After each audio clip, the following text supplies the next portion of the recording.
Hello everyone, how are you doing? This is MD Tech here with another quick tutorial. In today's tutorial, I'm going to show you guys how to limit the download speed in Google Chrome manually. So if you want to throttle how quickly or how fast a download can download and limit how much bandwidth is being used at any given time, well, in today's tutorial, I'm going to show you guys how to do it. So first thing you want to do is open up the Google Chrome web browser and then select the three-dotted icon at the top right corner of the browser screen, which is indicated with three dots, one stacked on top of another one, and go ahead and left click on that. Select where it says more tools and then select the developer tools. So now on the screen, go ahead and select the little setting icon. It looks like a little gear icon. Go ahead and left click on that.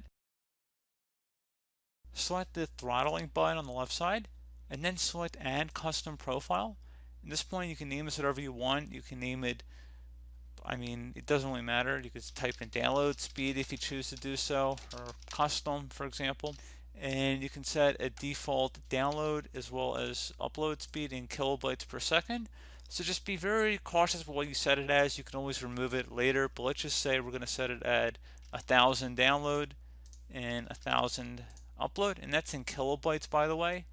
And then you can set the latency here as well, and then just select add. So just keep in mind, once you actually close out of developer tools, it will reset, I believe. So make sure you download wherever you want while it's still open, and then once it's done, you can close out of that developer tools window console screen, and then I believe it will revert back to normal. So you might not even have to delete the profile, but you can always go back in just to check to make sure it was removed if you have any questions about it.